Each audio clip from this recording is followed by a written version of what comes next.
Bienvenidos a Economía en Breve número 453 del 8 de marzo del 2026. Comenzamos con el tema más relevante de la semana, la guerra entre Estados Unidos e Irán, que por lo pronto ya dejó algo claro: Irán no es Venezuela. Durante los últimos días, Estados Unidos e Israel han continuado atacando desde el aire la infraestructura militar y otros objetivos estratégicos dentro de Irán, mientras que Teherán ha respondido con misiles y drones contra bases estadounidenses y aliados en el Golfo Pérsico, incluyendo Qatar, Bahrein y Emiratos Árabes Unidos. El conflicto también comenzó a extenderse regionalmente con ataques de milicias aliadas de Irán, como pueden ser Hezbollah desde Líbano, y con incidentes en rutas estratégicas clave como el Estrecho de Hormuz, lo que ha generado preocupación por el impacto en el suministro mundial de petróleo. Para anticipar las posibles repercusiones del conflicto en la economía y los mercados, pues hay que comprender algunos temas clave.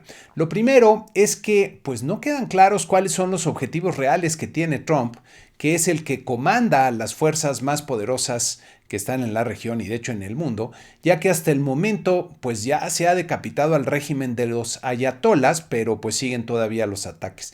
Esta semana Trump dijo que busca la rendición incondicional de Irán, pero algunos dirían que está utilizando su método favorito para negociar, pidiendo mucho más de lo que realmente espera obtener.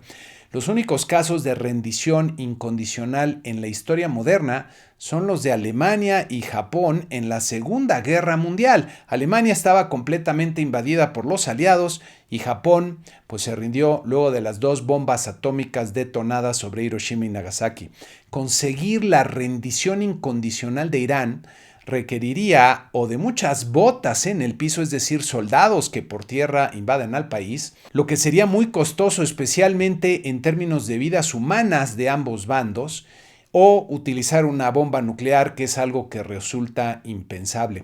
Lo segundo es cuánto puede durar el conflicto, lo que depende de la cantidad de misiles y drones que pueda utilizar Irán para seguir atacando, que a su vez pues es difícil de saber, y también hay dudas sobre la cantidad de misiles y municiones que puedan tener los Estados Unidos en el área. Hay que recordar que ellos están desplegando sus portaaviones, pero pues están lejos de donde producen todos estos armamentos. Militarmente, Estados Unidos e Israel pues tienen una ventaja abrumadora en aire, mar, inteligencia y precisión. Pero eso no garantiza una guerra corta. La verdadera capacidad iraní para prolongar el conflicto no depende de igualar esa potencia convencional, sino de seguir generándole costos a Estados Unidos y a otros países con drones baratos, amenazas a la navegación en Hormuz, misiles remanentes, quizá minas submarinas, daño a bases y presión sobre el mercado energético mundial.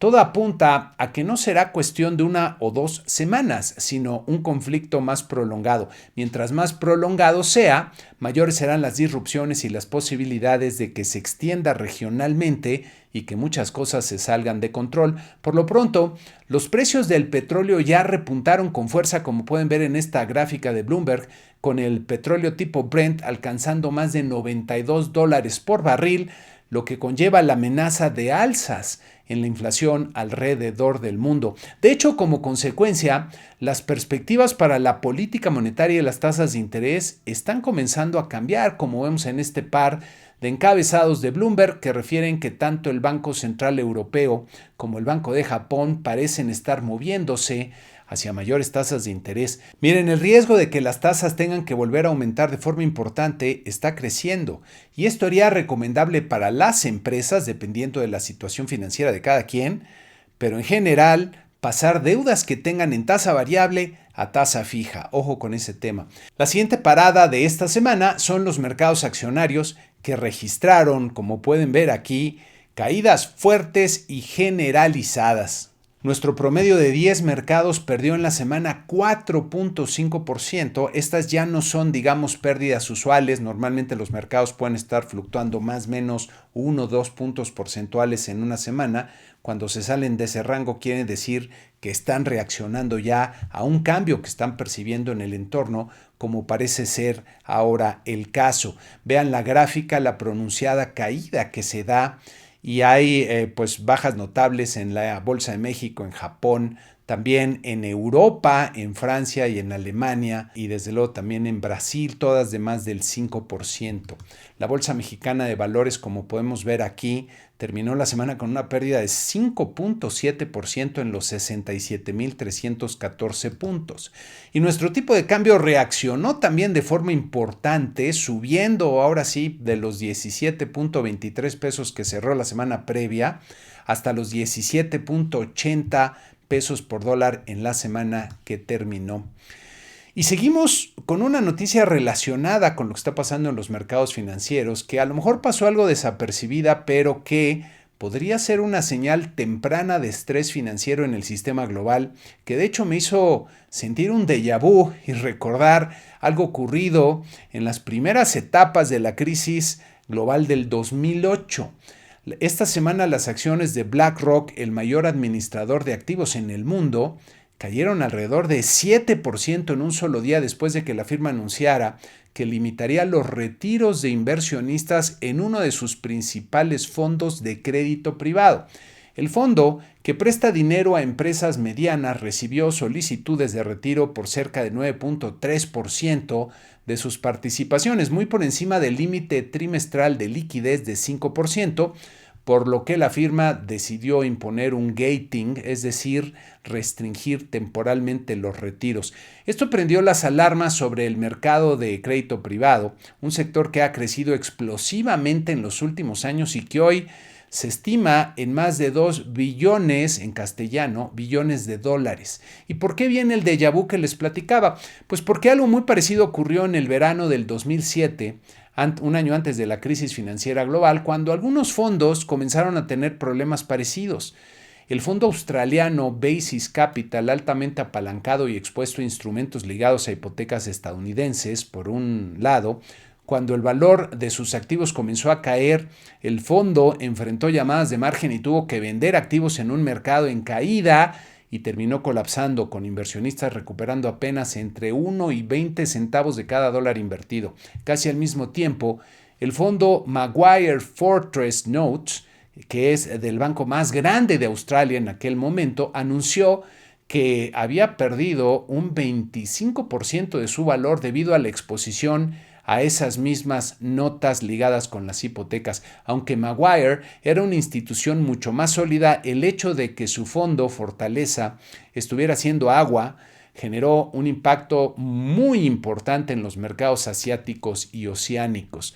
En ese momento, pues muchos analistas consideraron que esos eventos eran problemas aislados, estaban muy lejos de lo que estaba pasando en Estados Unidos, pero más adelante quedaría claro que en realidad fueron las primeras grietas que se empezaron a ver en el sistema financiero global, que un año después desembocaría en la crisis del 2008. Hoy día el foco está en el mercado del crédito privado, donde fondos privados prestan directamente a empresas fuera del sistema bancario. Este mercado creció enormemente después de la crisis financiera, cuando los bancos comenzaron a enfrentar regulaciones más estrictas. El resultado es que hoy existe una enorme masa de crédito fuera del sistema bancario tradicional y con una menor transparencia y menor regulación. Cabe notar que buena parte de este crédito, más de 200,000 millones de dólares se estima, ha fluido hacia las empresas tecnológicas que desarrollan inteligencia artificial en infraestructura, software, data centers, etc., que también representan, pues digamos, promesas enormes, pero riesgos que parecen muy difíciles de evaluar.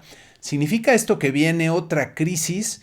Pues no necesariamente, pero sí es una señal de advertencia que los mercados están observando con atención, sobre todo porque coincide con varios factores adicionales: posibilidad de tasas de interés más altas, tensiones geopolíticas, volatilidad en los precios de la energía y desaceleración económica global.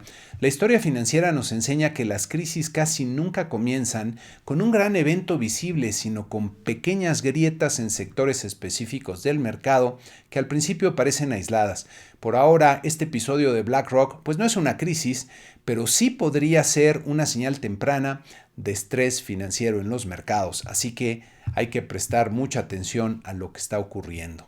Pasando a los indicadores que se dieron a conocer en México en la semana, vamos a comenzar con las remesas del mes de enero, que sumaron 4.6 miles de millones de dólares, y como pueden ver en esta gráfica, pues fue un monto bastante menor a lo que habían presentado en meses anteriores. Es usual, como pueden ver aquí, que en el mes de enero venga esta caída en las remesas. Sin embargo, pues quedaron en niveles muy parecidos a los que tenían en los 2 años anteriores, es decir, viéndola con buenos ojos, ya dejaron de crecer. Entonces es una señal a tener en cuenta. Si vemos el número de envíos, aquí se observa una baja. Se registraron 11.5 millones de envíos. Es el nivel más bajo en los últimos 4 años y desde luego por la inquietud que tienen nuestros paisanos por la migra en Estados Unidos.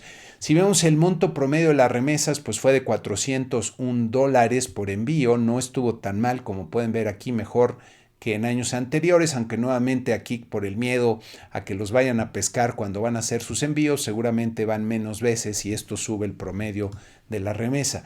Y si vemos el promedio de la remesa en pesos, que es lo que efectivamente reciben las familias aquí en México y es lo que tenemos en esta gráfica, pues en enero sumaron en promedio 7,077 pesos por envío, que es el monto más bajo en más de año y medio. Entonces es menos el dinerito que están recibiendo los hogares. Y si vemos el flujo total en pesos, que es lo que tenemos en esta gráfica, pues sumaron 81 mil millones de pesos, bastante menos a lo que fue hace un año y lo que ha sido pues la mayor parte de los 2 últimos años. Entonces está fluyendo menos dinero para los hogares en México y esto es algo importante para el consumo de los hogares. También en la semana Banco de México dio a conocer los resultados de la encuesta de expectativas que realiza entre los analistas del sector privado y que pueden ver en esta tabla resumen, en la que se presentaron cambios, diría, bastante modestos. Mejoró un poquito el crecimiento esperado para este año, se sube un poquito la inflación, sobre todo la parte subyacente para este año. Algunos ajustes, diría, bastante marginales que quizá en estos momentos pues no vale mucho la pena comentar, muy parecido a lo que se observó en el mes de enero. Lo que sí podemos comentar de esta encuesta es que las expectativas de inflación para los siguientes meses del promedio del mercado, que es lo que pueden ver aquí en esta gráfica, pues implicarían que viene todavía un repunte de aquí al mes de marzo en la inflación general, que va a estar tocando niveles cerca del 4%. Más adelante los mercados esperan que se reduzca rápidamente al 3,5% y en la segunda parte del año estaría volviendo a avanzar hacia niveles del 4%. La inflación subyacente, pues en niveles elevados, por arriba del 4% la mayor parte del año, de hecho todo el año. Entonces aquí no se ve por ningún lado todavía que haya esta convergencia que está esperando Banco de México y vamos a ver si esto influye en su decisión de política monetaria. También se dieron a conocer las ventas internas de la industria automotriz, que en el mes de febrero pues se desinflaron respecto a lo que habían venido presentando en los meses anteriores. Normalmente enero es el mes que se desinfla, pero ahora enero estuvo más o menos fuerte. Febrero de este año fueron 118.3 miles de unidades y como pueden ver aquí en la gráfica, quedó pues en un nivel bastante parecido a los de febrero de los 2 últimos años. Entonces ya no está creciendo las ventas internas y más bien parece que pueden empezar a descender. También en la semana salen las cifras del consumo privado del mercado interior, con buenas noticias en principio, aunque aquí hay que verlas con algo de suspicacia. Hay un crecimiento de 1.2% en el mes de diciembre, que como pueden ver aquí estaría marcando ya una tendencia ascendente en el consumo privado. Sin embargo, al interior de sus componentes hay contrastes muy marcados. El consumo privado en bienes nacionales, que es de alguna forma lo que ven los productores nacionales, apenas creció 0.1%, un crecimiento marginal, y lleva estancado prácticamente 4 años el consumo en bienes nacionales. El consumo privado en servicios creció de forma marginal, 0.2%, como pueden ver aquí, creciendo con una tendencia muy tímida de alza. Lo que creció con mucha fuerza fueron los bienes importados, como ven en esta otra gráfica, 4.9% en el mes con tasas desestacionalizadas. Es un repunte muy fuerte que desde luego está asociado pues a la relativa fortaleza que ha mostrado el tipo de cambio. En esta siguiente gráfica, en donde ponemos todos los componentes del consumo divididos entre el valor que tenían en diciembre del 2021, aquí empiezan en 100 para ver cómo se han venido comportando, pues es bastante claro que los bienes nacionales no han crecido, los servicios han crecido un poquito, pero lo que se ha destapado y lo que explica esa fortaleza en el consumo son los bienes importados. Y esto nuevamente, pues no es algo que beneficia a los productores nacionales, sí es algo que ayuda, por ejemplo, a sectores como el comercio, pero no en lo general a la mayoría de los productores nacionales en México. Entonces, por eso digo que hay que tomar las cifras del consumo con la debida cautela. También las cifras de la inversión fija bruta del mes de diciembre pues trajeron buenas noticias, aunque nuevamente una golondrina no hace verano. Aquí pueden ver la inversión fija bruta total creció 0.5% en diciembre, crecimiento importante, pero siguen todavía en esta tendencia de baja que se ven desde el 2024. La parte de construcción es la que ha venido repuntando de la inversión con un crecimiento de 0.9% ahora en diciembre que pueden ver aquí. Al parecer algo que está ayudando en la parte de construcción es que pues ya el Infonavit se arrancó a construir muchas casas y esto al parecer está empezando a pintar aquí en las cifras de la construcción. La inversión en maquinaria y equipo en contraste pues tuvo una baja de 0.3% y siguen claramente en declive, y esto tiene que ver con la gran incertidumbre que hay en el panorama, los efectos negativos de esta incertidumbre y de algunos de los cambios que se han dado en el entorno de negocios en México, en donde le estamos haciendo la vida cada vez más difícil a las empresas, especialmente las medianas y las pequeñas. Sale también el indicador IMEF del mes de febrero, que se caracteriza como continúa el bajo dinamismo. Aquí pueden ver el índice manufacturero del IMEF, lleva mucho tiempo ya en terreno de contracción, y el no manufacturero coqueteando con los niveles de 50 puntos, es decir, este es el umbral que divide la expansión de la contracción en 50 puntos en el mes de febrero, pero muy cerca también del territorio de contracción. Entonces, bajo dinamismo lo que reporta el IMEF. Salen también las cifras de finanzas públicas del mes de enero y miren, aquí sí creo que hay que notar que cada vez se está viendo una mayor cantidad de contabilidad creativa en las cifras que nos está presentando el gobierno. Hace unas semanas llamó mucho la atención los cuestionamientos que una periodista hizo de las cifras de homicidios que se estaban reclasificando. Lo vimos también en las cifras de Pemex, que están haciendo ahí unos ajustes para que la parte de refinación no se vea tan mal a costa de lo que es el área de exploración y producción. Entonces, creo que hay que tener cuidado con las cifras. Y ahorita lo que estamos viendo en enero es un crecimiento espectacular en la recaudación por el ISR. A lo mejor aquí está el pago que ya hizo Ricardo Salinas, qué sé yo. En general se ven crecimientos importantes por el lado de los ingresos, que nuevamente creo que hay que tomar con mucha reserva. Si vemos por el lado de los gastos que tienen en este segundo cuadro, pues destaca el boom que se dio en servicios personales, casi 27% a tasa real anual, mientras que por otro lado la inversión física pues se cayó 30% real anual, a pesar de que están arrancando al parecer algunas de las obras del sector público. Este renglón de inversión física todavía sigue muy afectado. Si vemos la deuda pública, pues la deuda pública alcanzó 19.9 billones de pesos en la deuda bruta, y si la medimos en dólares ya alcanzamos 1.157 miles de millones de dólares, es decir, 1.2 billones de dólares. Y aquí pueden ver lo que ha crecido nada más en enero la deuda pública, 60 mil millones de dólares se aumentó en el mes de enero, y eso pues a mí me preocupa bastante. Si vemos este saldo de la deuda pública bruta, aquí lo tenemos en miles de millones de dólares. Vean cómo se ha acelerado desde el 2025 el crecimiento de la deuda medida en dólares. Y un cálculo que me gusta hacer es dividir la deuda pública entre el número de personas ocupadas, porque las personas ocupadas son las que producen, son las que tendrían eventualmente que hacerle frente a esa deuda que es de todo el país. Y vean cómo ha venido aumentando este indicador para alcanzar ya 19.4 miles de dólares por persona ocupada aquí en el último dato de enero de este año.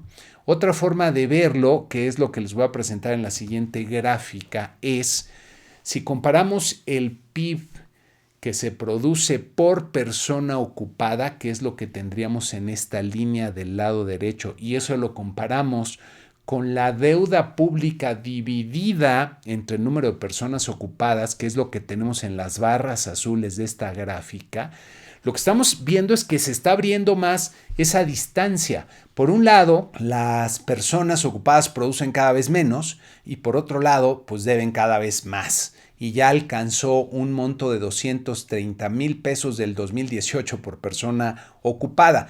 Y si hacemos una resta de lo que las personas producen respecto a la deuda pública, que sería algo así como un excedente privado que tendrían las personas ocupadas, pues tenemos esta siguiente gráfica en donde podemos ver claramente cómo se ha venido cayendo con fuerza este excedente entre comillas, lo que quiere decir que la cantidad que tendría entre comillas disponible cada persona para gastar en sus rollos, en sus cosas, respecto a después de pagar o después de lo que implica la deuda pública es cada vez menos.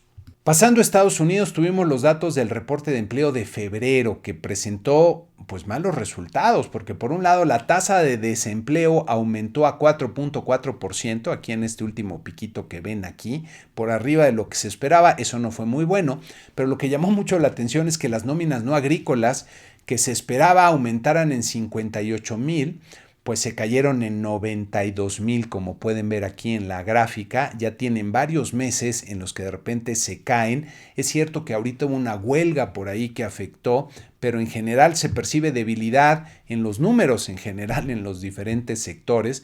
Entonces, malos resultados en el empleo. Y en esta siguiente gráfica podemos ver febrero de este año respecto a febrero de los años anteriores, como lo usual para un mes de febrero sería pues una creación de más de 100,000, quizá 200,000 empleos, y en este año pues fue una caída de 92,000, que no es usual para periodos que no son de crisis, entonces aquí a lo mejor también se están prendiendo las alarmas. Y otra parte importante del reporte es el que tiene que ver con los costos laborales, y en este caso las remuneraciones medias por hora aumentaron en febrero 0.4%, es un aumento importante, de los más importantes que se dan en el año, muy por arriba de los 2 febreros de años anteriores, como pueden ver en esta gráfica, y por arriba del 0.3% que anticipaban los mercados. Entonces, ojo, porque puede haber aquí algunas presiones salariales que implican presiones inflacionarias también. A tasa anual, las remuneraciones medias por hora repuntaron un poquito a 3.8%, y estos niveles pues no parecen muy compatibles con esa inflación del 2% que persigue la Reserva Federal. Y con estas cifras y con los resultados de inflación que hemos visto y con lo que está pasando con el petróleo, pues parece que esa pausa en la Fed, en las tasas, va a continuar por más tiempo, e inclusive pues puede empezar a hablarse cada vez más de tener que aumentar las tasas antes de que termine el año. Entonces ese es un tema que puede preocupar bastante a los mercados y es un tema que hay que seguir y estaremos siguiendo. Por otro lado, las ventas minoristas en Estados Unidos cayeron 0.2% en el mes de enero. Se esperaba ya una baja de 0.3%, entonces el resultado es malo, pero no tan malo como se esperaba. Y si quitamos la venta de automóviles, el crecimiento fue de 0. Entonces, malos resultados para las ventas, que han venido con bastante fuerza. Habrá que ver, nuevamente una golondrina no hace verano, pero habrá que ver cómo vienen en los meses a continuación. Y para esta semana vamos a tener pues poca información en México. Comenzamos el lunes con la inflación ya del mes de febrero. Ya conocemos la primera quincena, entonces no van a haber grandes sorpresas, creo yo. Tendremos también las cifras completas de la industria automotriz. Nos falta por conocer la producción y las exportaciones del mes de febrero. Y ya para el viernes sale la producción industrial del mes de enero, la primera observación de este año, a ver cómo viene, y en algún momento de la semana estarán saliendo la cifra de asegurados en el IMSS. Ya algo comentó el director del IMSS, pero nada más comentó un par de cifras, entonces hasta que salga el boletín completo esta semana las estaremos comentando. Y en Estados Unidos tendremos la inflación al consumidor muy importante en el mes de enero, a ver cómo empieza el año en términos de presiones inflacionarias, muy importante para la Fed. Esto lo veremos el miércoles. Y posteriormente el viernes el reporte de ingreso y gasto personal también del mes de enero. Aquí hay un indicador también de inflación muy importante para la Reserva Federal. Y viene la primera revisión de las cifras del PIB del cuarto trimestre del 2025, a ver si hubo algunos cambios. Normalmente no suelen ser muy relevantes ni tener mucho impacto en los mercados. Desde luego habrá que estar pendiente a todo lo que ocurre en el entorno de la guerra de Irán y todo lo que haga Mr. Trump y compañía. Y con esto terminamos este programa número 453 de Economía en Breve. Muchas gracias y que tengan una excelente semana.